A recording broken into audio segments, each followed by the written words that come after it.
interested in your policies on diversification and also how you concentrate your investments. And I've studied your annual reports going back a good number of years, and there's been years where you had a lot of stocks in your marketable equitable securities portfolio, and there was one year where you only had 3 in 1987.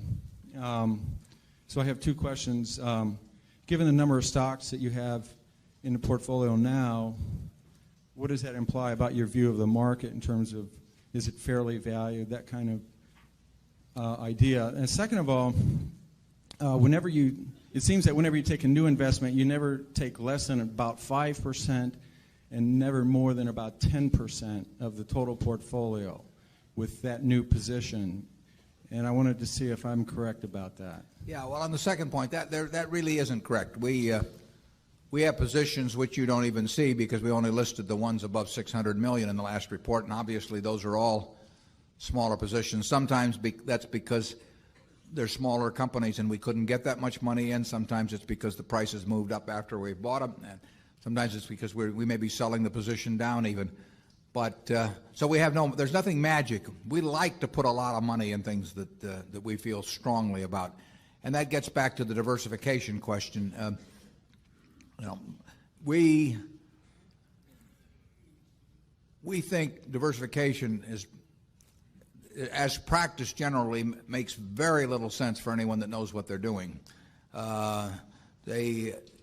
Diversification is a protection against ignorance. I mean, if you want to make sure that nothing bad happens to you relative to the market, you own everything. There's nothing wrong with that. I mean, that is a perfectly sound approach for somebody who does not feel they know how to analyze businesses.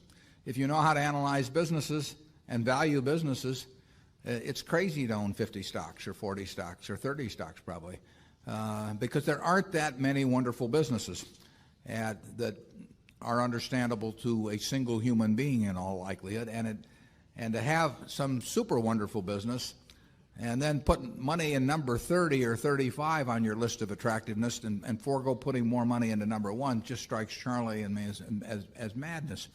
And it's conventional practice, and it may, if all you have to achieve is average, it may preserve your job, but it's a confession in our view that you don't really understand the businesses that you own.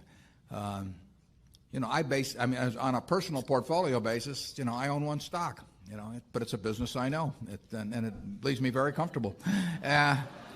So, do I need to own 28 stocks in order to have proper diversification?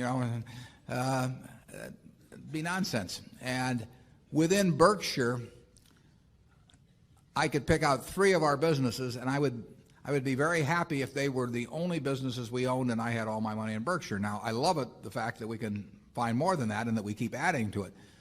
But 3 wonderful businesses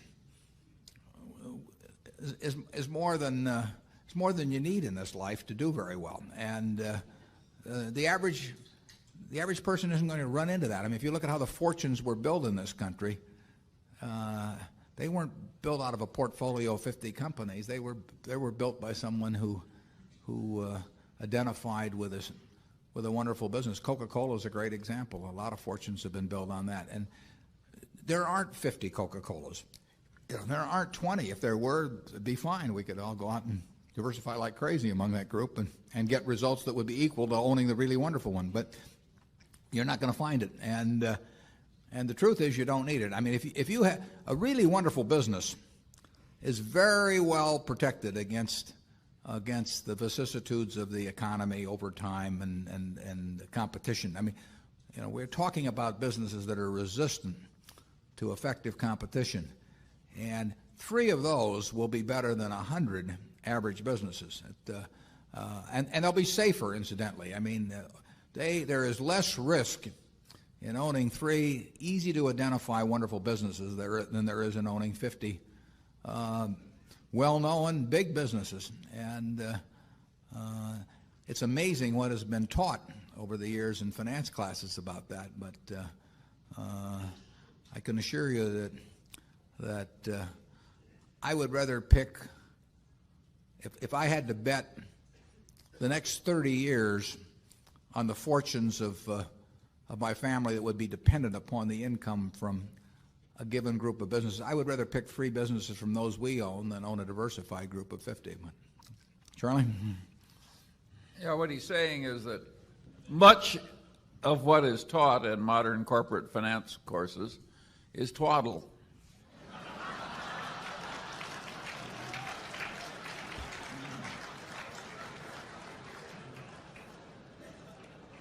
You want to elaborate on that, Charlie?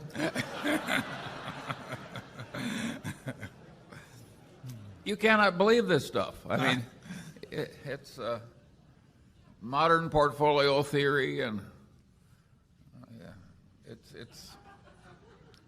it has no utility. I mean, it will tell you how to do average, but I think anybody can figure out how to do average in 5th grade. I mean, it's just not that difficult, and it's elaborate, and there's lots of little Greek letters and all kinds of things to make you feel that you're in the big leagues, but there is no value added. I have great difficulty with it because I am something of a student of dementia, and I have.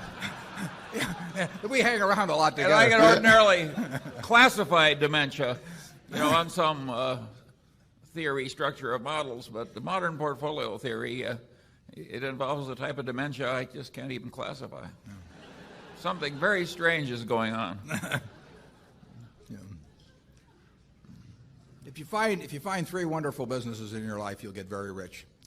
And if you understand them, bad things aren't going to happen to those 3. I mean, that's the characteristic of it. By the way, maybe that's the reason there's so much dementia. If you believe what Warren said, you could teach the whole course in about a week. Yeah.